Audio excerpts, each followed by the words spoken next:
નમસ્તે વિદ્યાર્થીની બહેનો, ધોરણ 7 વિષય છે સામાજિક વિજ્ઞાન. આપણે પાઠ 7મો સમજતા હતા પ્રાદેશિક સંસ્કૃતિનું ઘડતર, અને આપણે ભારતના ઉત્સવ વિશે સમજતા હતા. એમાં એક ચેટીચાંદ રહી ગયું છે, આપણે હવે આગળ વધશું. ચેટીચંડ અને ચેટીચાંદ બે રીતે આ તહેવાર ઉજવાય છે.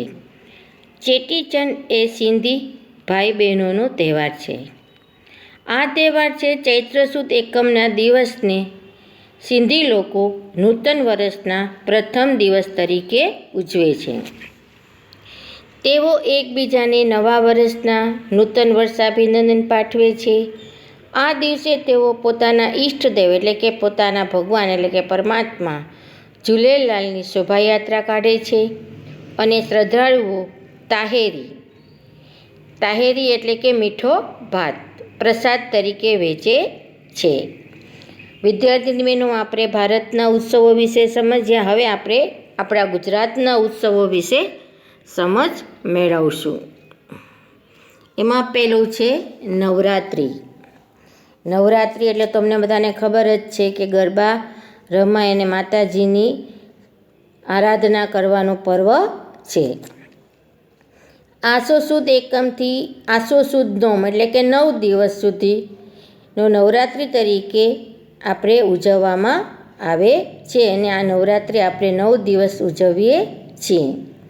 નવરાત્રિ એ શક્તિની આરાધનાનું પર્વ છે, શક્તિની પ્રાર્થના કરવાનો પર્વ છે. આ 9 દિવસો દરમિયાન લોકો મા દુર્ગાનું પૂજન કરે છે. નવરાત્રિમાં ગરબા અને દાંડિયા રાસ રમાય છે. ગરબા એ ગુજરાતીની આગવી ઓળખ છે. ઉત્તરાયણ.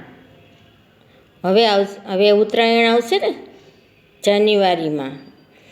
સૂર્યનું ધન રાશિમાંથી મકર રાશિમાં આવવું એટલે ઉત્તરાયણ. તેને મકર સંક્રાંતિ તરીકે પણ ઓળખાય છે. રથયાત્રા.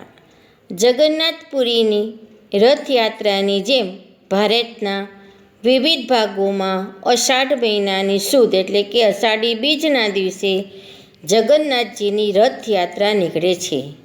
જેમાં અમદાવાદમાં નીકળતી રથયાત્રા સવિશેષ આકર્ષક છે.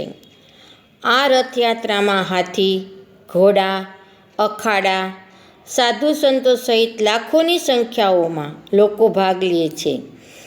વિદ્યાર્થીની બહેનો, તમે ચિત્ર જોઈ શકો છો જગન્નાથપુરીની રથયાત્રાનું. પહિદ વિધિ કર્યા બાદ રથયાત્રાનો આરંભ કરવામાં આવે છે. આની સમજૂતી જાણવા જેવું છે. એમાં આપેલું છે કે જ્યારે ગુજરાતમાં રથયાત્રાનો પ્રારંભ કરવાનો હોય, સંત શ્રી નૃસિંહદાસજી ઈસવીસન 1878ના ફાળે જાય છે. આ પહિદ વિધિ એટલે કે સોનાના સાવરણાથી રથની આગળનો રસ્તો સાફ કરવામાં આવે છે, જેને પહિદ વિધિ કહેવાય છે.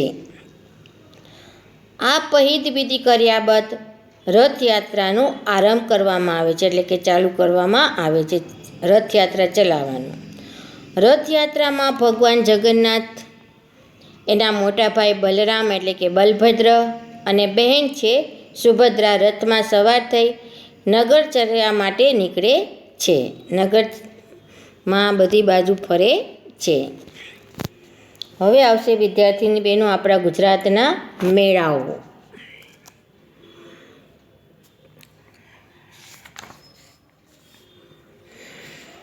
તો ગુજરાતમાં વિવિધ જિલ્લાઓમાં યોજાતા મેળાઓ તે જિલ્લાની આગવી ઓળખ બની ચૂક્યા છે. તરણેતરનો મેળો સુરેન્દ્રનગરમાં ઉજવાય છે.